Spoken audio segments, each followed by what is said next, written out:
vrijheid, innovatief en geavanceerd. Mijn naam is Johan Smit.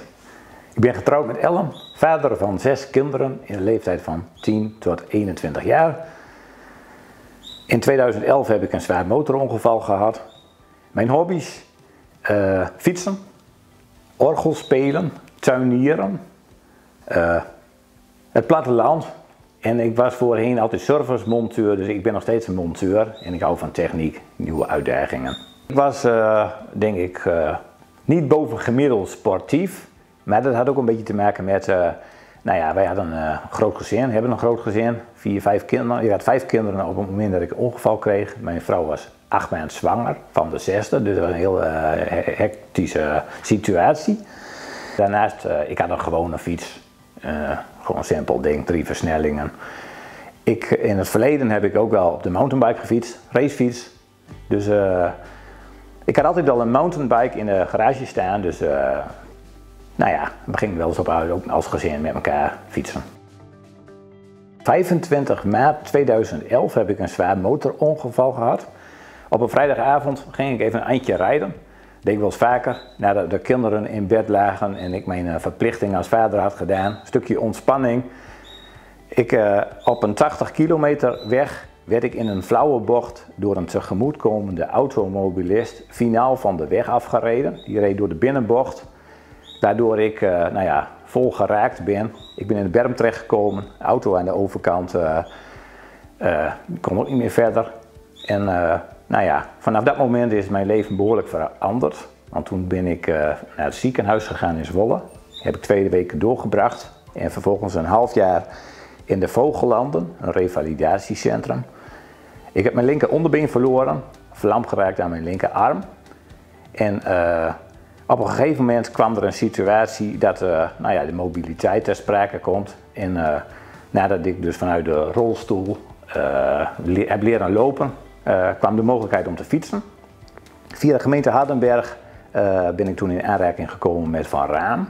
En toen heb ik een fiets uitgezocht, samen in overleg met Van Raam en een aantal mensen. En dat was een 3-wieler, de Easy Sport. Inmiddels heb ik de tweede fiets.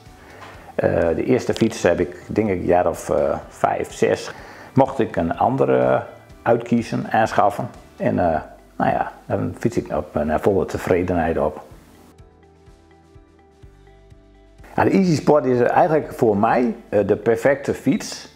Alhoewel de techniek staat niet stil en er komen steeds weer nieuwe mogelijkheden en middelen.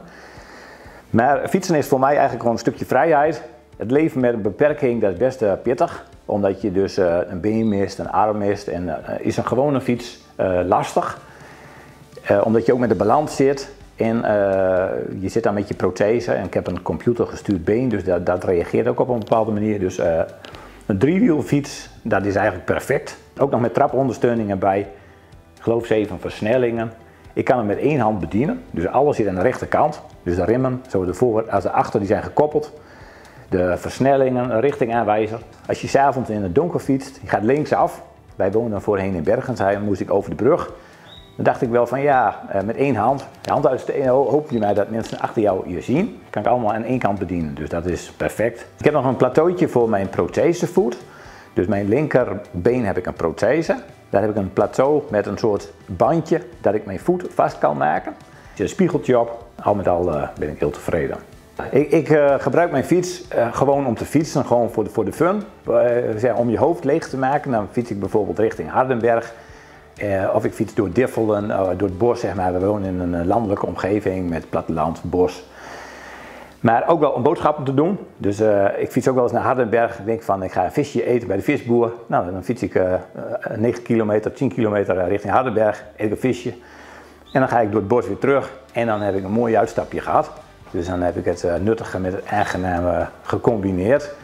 Maar ik ga ook wel eens boodschapjes doen. Dus als het even kan en ik kan op de fiets in de buurt een boodschapje doen, dan neem ik de fiets mee. Omdat je met een beperking, als je niet uitkijkt, zit je veel, beweeg je te weinig. En ik probeer ook een beetje in model te blijven.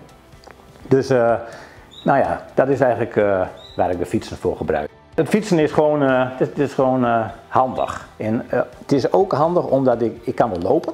Maar echt ver lopen, dat is toch wel wat lastig met een prothese. Het kost veel energie. En fietsen kost relatief weinig energie. En nou ja, 20 kilometer, dat is goed te doen. Dus in een straal van 10 kilometer kan ik mij prima vermaken.